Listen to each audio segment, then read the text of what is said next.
Bismillahirrahmanirrahim. Assalamualaikum warahmatullahi wabarakatuh. Alhamdulillahirabbil alamin wa bihi nasta'inu ala umurid dunya waddin. Wassalatu wassalamu ala nabiyyina wa syafi'inal mursalin Muhammadin wa ala alihi wa ashabihi ajma'in. Rabbi syrah lana sudurana wa yassir lana umurana summa amma ba'd. Pembahasan tafsir dan tadabbur Al-Quran pada surat An-Naml ayat 23 sampai dengan 35. Allah Subhanahu wa ta'ala berfirman, ada ayat, Inni wajadtum ra'atan tamlikuhum wa utiyat min kulli syai'in wa laha 'arsyun 'azim. Bahwasannya ayat ini adalah lanjutan dari ayat yang telah kita bahas sebelumnya, ketika Allah Subhanahu wa ta'ala berfirman, famakatha ghaira ba'idin faqala ahattu bima lam tuhit bihi waji'tuka min saba'im binaba'in yakin. Ketika burung hudhud membawa kabar kepada Nabi Sulaiman alaihissalam dan memberikan reason, alasan kenapa ia gaib, kenapa dia tidak ada ketika Nabi Sulaiman mengumpulkan bala tentaranya di majelis beliau. Ia mengatakan bahwasannya, inni waji'tuka min saba'in binaba'in yakin. Wahai Nabi Sulaiman, aku telah mendapati dan aku telah melihat apa yang belum engkau lihat, yakni aku telah pergi terbang dan mendapati sebuah negara yang disebut dengan Baladu Saba. Penghuninya adalah Ahlu Saba, yang mana aku membawa kabar binaba'i yakin, dengan kabar yang jujur, kabar yang valid, membawa berita yang tidak ada keraguan di dalamnya. Apa gerangan kabar yang dibawa oleh burung hudhud? Inni wajadtum ra'atan tamlikuhum wa utiyat min kulli syai' wa laha 'arsyun 'azim. Wahai Nabi Sulaiman, sesungguhnya aku telah menemukan, aku telah mendapati sebuah kerajaan di mana kerajaan tersebut dipimpin oleh seorang wanita, oleh perempuan, di mana ia memiliki kekuatan, ia memiliki power dan juga kekuasaan. Walaha 'arsyun 'azim, dan ia juga memiliki singgasana yang sangat agung, di mana dari singgasananya ia tinggal memerintah dan menyusun strategi, semuanya dilayani oleh kaumnya, oleh asisten dan juga pembantu-pembantunya. Wajadtu qaumaha yasjuduna lisyamsi min dunillah wa zayyana lahum asyaitanu a'malahum fasaddahum 'anis sabili fahum la yahtadun. Maka kemudian aku menemukan seorang wanita, di mana wanita tersebut bersama dengan kaumnya yasjuduna lisyamsi min dunillah. Mereka beribadah, menyembah kepada selain Allah. Mereka bersujud, beribadah, menyembah kepada matahari. Sayangnya lagi, wa zayyana lahumus syaitanu a'malahum. Lebih-lebih lagi syaitan itu memperindah perbuatan mereka. Nah, ini kita semua, khususnya saya pribadi juga harus berhati-hati. Jangan sampai kita seakan-akan melakukan suatu perbuatan baik tapi sesungguhnya menyekutukan Allah, akan tetapi syaitan memperindah. Enggak kok, ini benar kok, ini bagus kok. Engkau kan sudah beribadah kepada Allah, sholat juga, tapi tetap pergi ke orang pintar, kan ini ikhtiar untuk mencari jodoh misalnya. Nah, ini zayyana lahum syaitan a'malahum. Syaitan itu membikin perbuatan buruk, perbuatan maksiat, perbuatan syirik seakan-akan benar, seakan-akan bagus. Fasaddahum 'anis sabili fahum la yahtadun. Ketika syaitan memperindah amalan maksiat atau perbuatan kesyirikan, sehingga ini menyebabkan pelakunya itu tidak menyadarinya, sampai soddahum anis sabili fahum la yahtadun, sampai kemudian pelakunya dijauhkan, dibelokkan dari kebenaran, fahum la yahtaduna ilaihi, sehingga ia tidak mendapatkan hidayah, petunjuk dari Allah Subhanahu wa ta'ala. Maka dari itu kita harus menjalankan ibadah kita, baik ibadah mahdhah ataupun ghairu mahdhah. Syaratnya adalah ikhlasul amal lillahi ta'ala, ikhlas karena Allah Subhanahu wa ta'ala.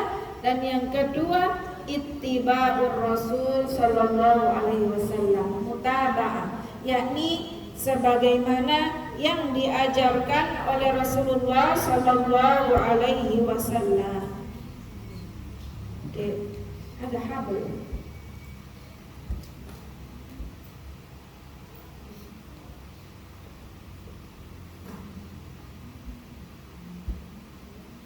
alla yasjudu lillahi alladhi yukhrijul khaba'a fis samawati wal ard wa ya'lamu ma tukhfuna wa ma tu'linun.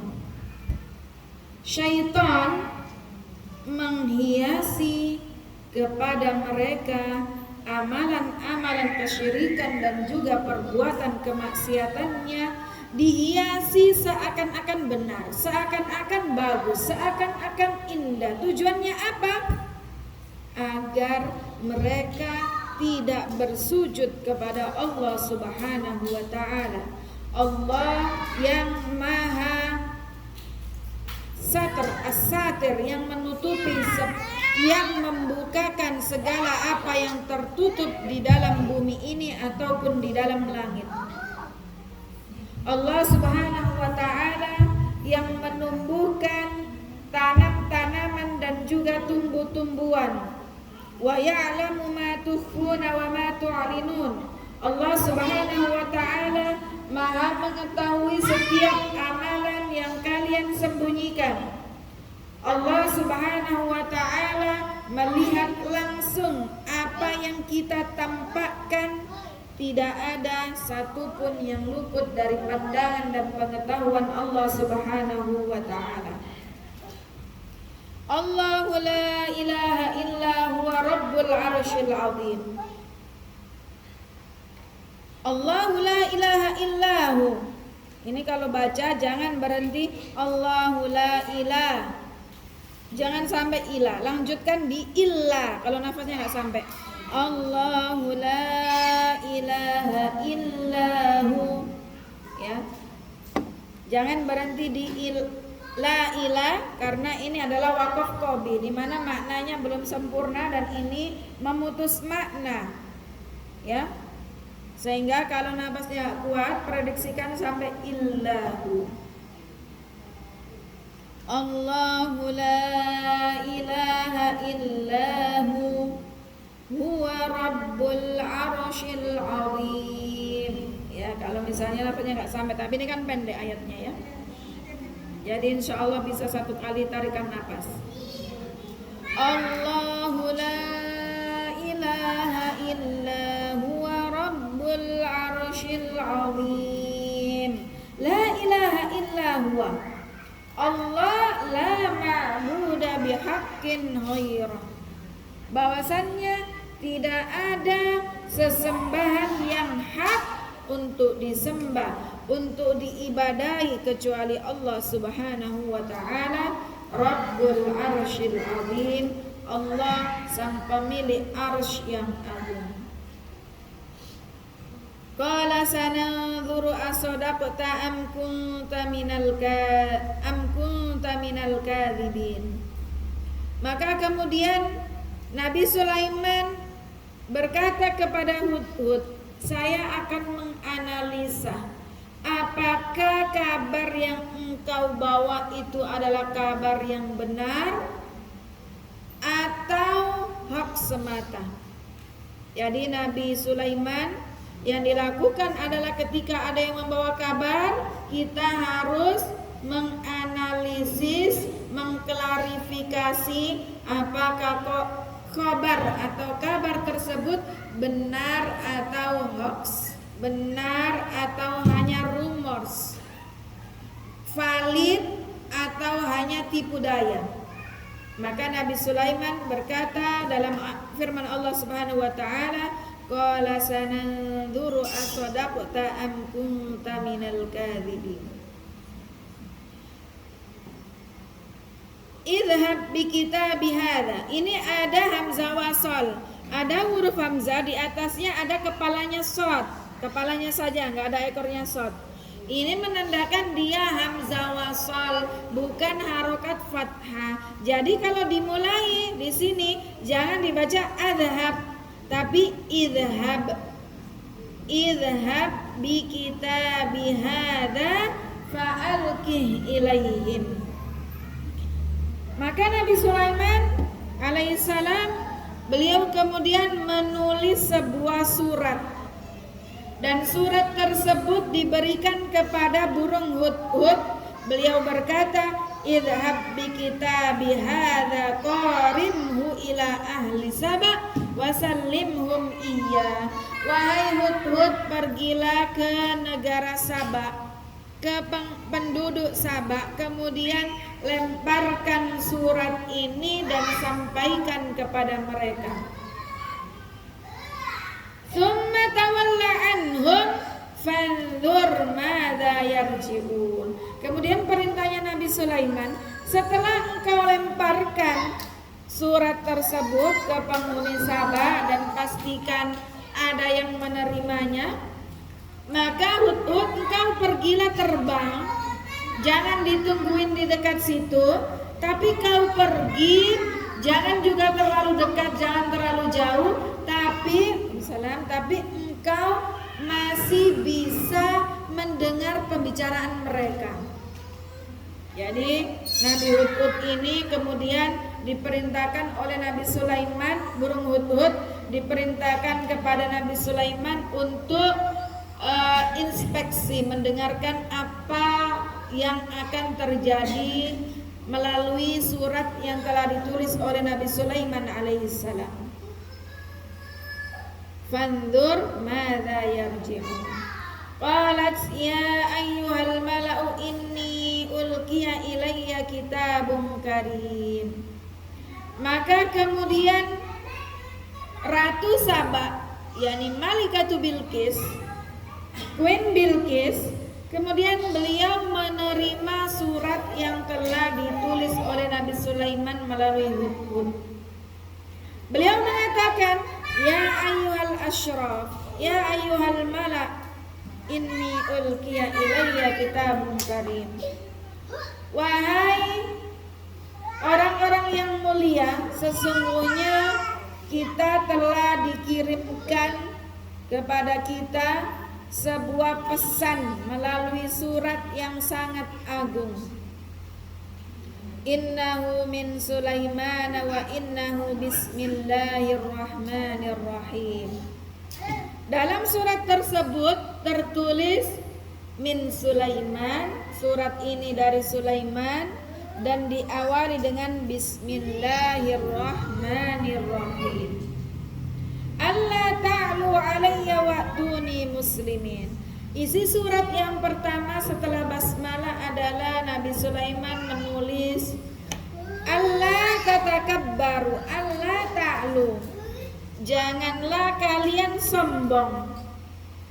Kemudian wa'tuni muslimin, ikutilah jalan ya yang aku dakwakan kepada kalian, yakni jalan tauhid, meninggalkan segala kemusyrikan dan bertauhid, berserah diri, mustaslimin hanya kepada Allah Subhanahu wa ta'ala, yakni menyerahkan diri hanya kepada Allah Subhanahu wa ta'ala, muslimin, wa'tuni muslimin, dengan meninggalkan sesembahan selain Allah Subhanahu wa ta'ala.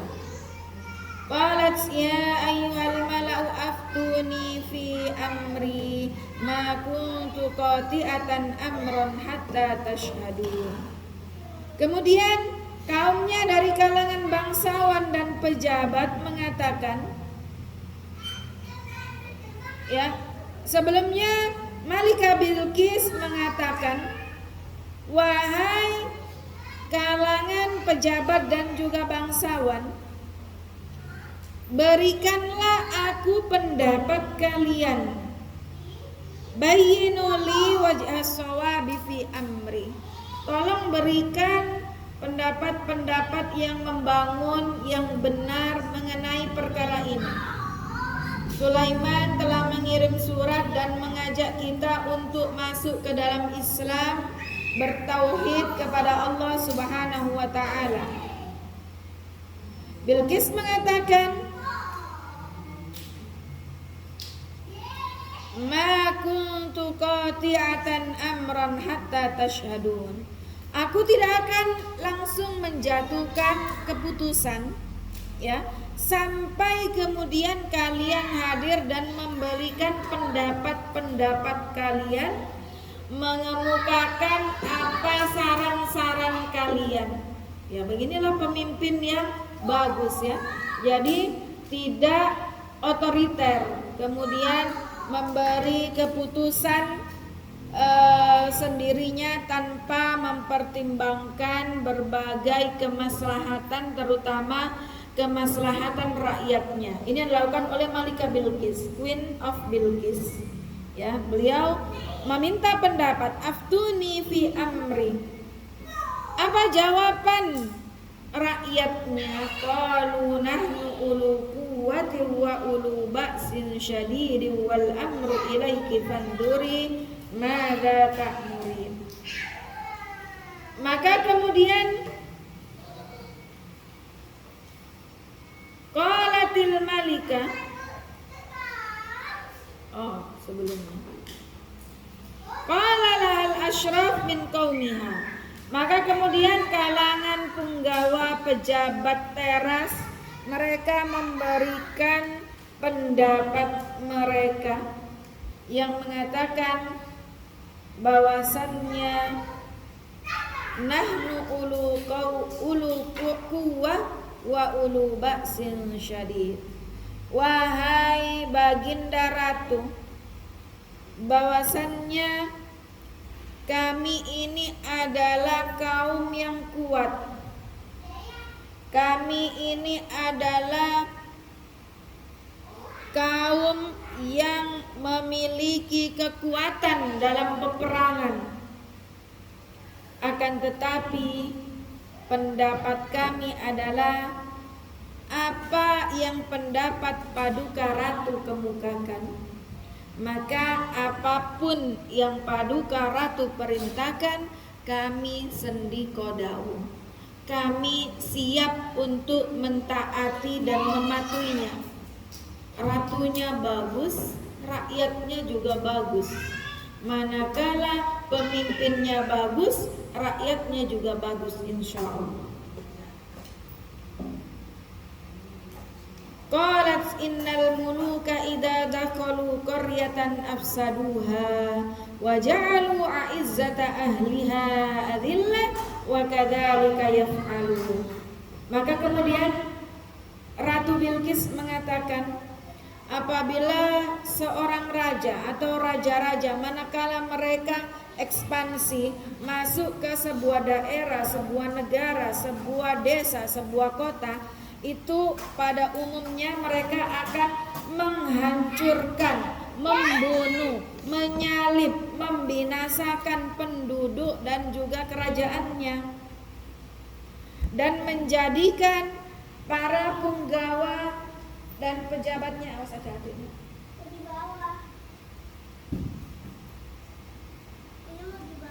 Dibawa kemana? Hati-hati, hati-hati. Awas ada kakinya, hati.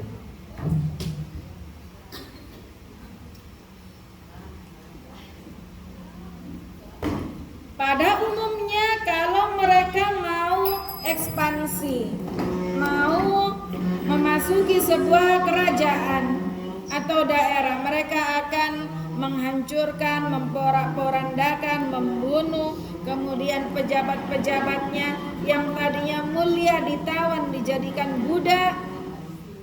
Maka wakadzalika yaf'alun. Begitulah pada umumnya manakala raja-raja ingin mengalahkan sebuah kerajaan, sehingga rakyatnya dan juga rajanya, penduduknya semua menjadi ketakutan. Wa inni mursilatun ilaihim bihadiyatin fanadhiratun bima yarjiul mursalun. Kemudian Bilqis pun mengatakan, aku akan mengirim hadiah kepada sang penulis surat ini, dalam hal ini Nabi Sulaiman alaihissalam, dan nanti akan kita lihat sama-sama bagaimana reaksi atau balasan dari Nabi Sulaiman atas hadiah yang saya kirimkan ini kepada beliau. Nah, apa yang akan terjadi selanjutnya akan dilanjutkan pada ayat ke-36 dan seterusnya yang insya Allah akan kita bahas pekan depan. Jamaah sekalian azani Allah wa iyyakunna jami'an. Dalam ayat-ayat ini terdapat faedah, di antaranya yang pertama, ingkarul hudhud ala qaumi Saba ma hum alaihi minasyirki wal kufri dalilun ala annal imana fitriyun indal khalaiq. Bahwasannya ketika burung hudhud ia terbang jauh sampai ke negara Saba, kemudian dia mendapati kekafiran, kesyirikan, dan manakala balik kembali ke Nabi Sulaiman, cuaca panas, halas.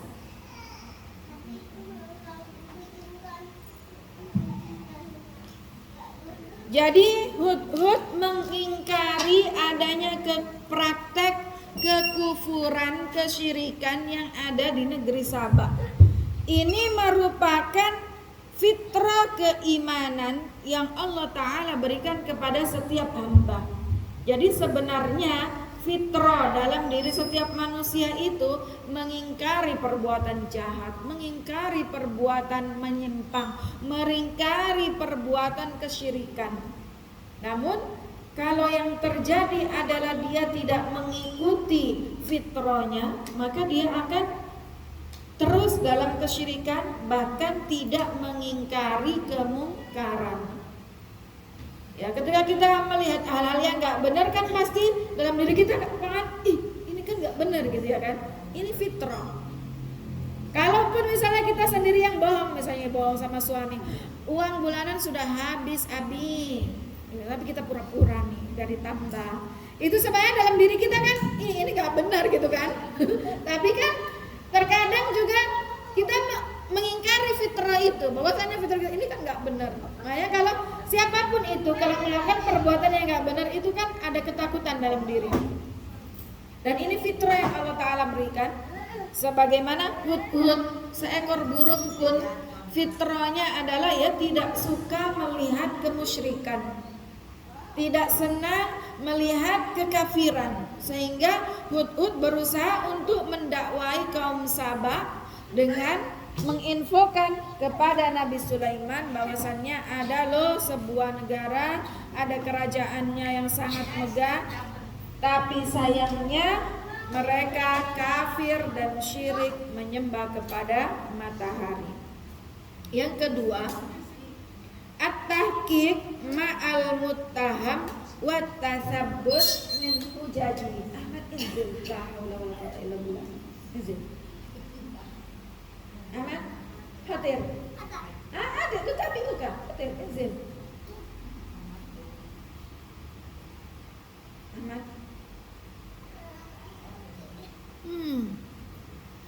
Ana la astati kaifa la tastati.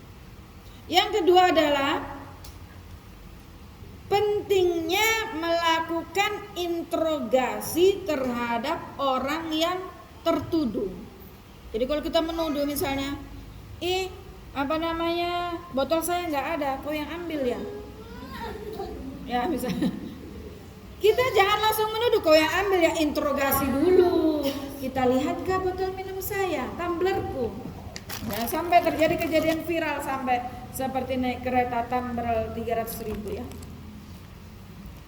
Kita lihatkah tumblerku yang harganya 750.000 bagi kajian?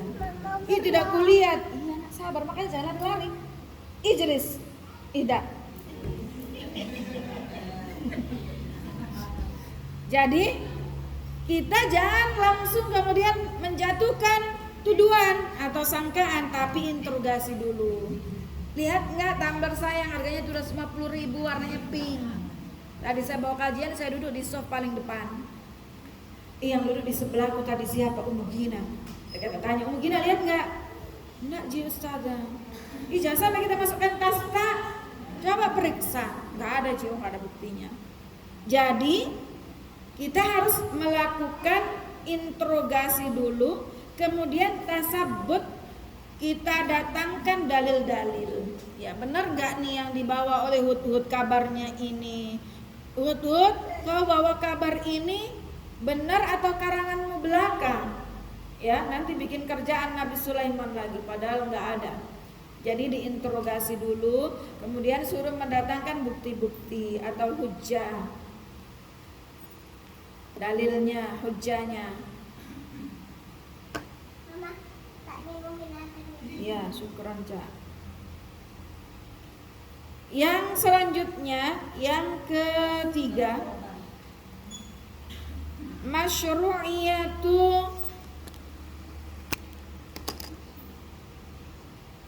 masyru'iyatul kashfi an ikhbaril a'da.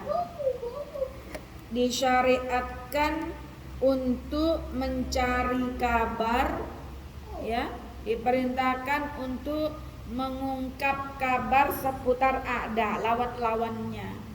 Dalam hal ini Nabi Sulaiman berdakwah, mendakwakan tauhid, beribadah hanya kepada Allah. Jangan dipukul nak, nanti tersedak. Maka kemudian harus ditelusuri dulu seperti apa. Jadi harus tahu bagaimana mengungkap fakta-faktanya.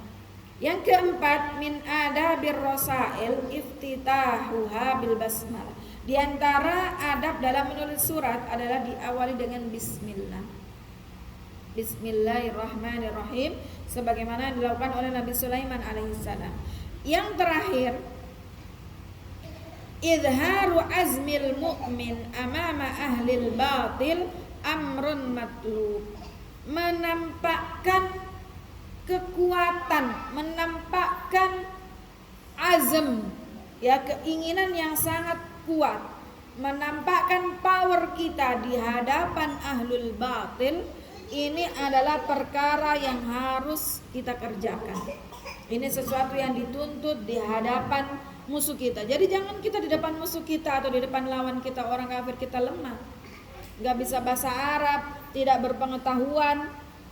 Gimana mau diskusi melawan kristenisasi atau melawan kekafiran kalau kita tidak memiliki ilmu, tidak memiliki pengetahuan, tidak musaqqaf, tidak memiliki senjata, maka bagaimana menampakkan power, kekuatan kita sebagai orang muslim? Maka sebagaimana ketika Nabi SAW bersama para sahabat sedang tawaf di Ka'bah pada waktu itu, sampai disyariatkan sampai sekarang, laki-laki kalau sedang berihram kemudian tawaf sekitar Ka'bah ada namanya al-ittiba. Apa ittiba itu? Menampakkan punggungnya, ya, pundaknya ini loh, ditampakkan, menunjukkan kekuatan. Jadi selendangnya nggak ditutupkan begini, tapi ditampakkan satu pundak bahunya, sehingga ini menunjukkan kekuatan kepada orang kafir Quraisy pada waktu itu, bahwasanya kita loh orang Islam itu kuat. Nah, ini adalah perintah untuk kita menampakkan power, kekuatan kita. Jangan kita tampakkan kelemahan kita di hadapan musuh. Demikian, wallahu taala a'lam wa ahkam.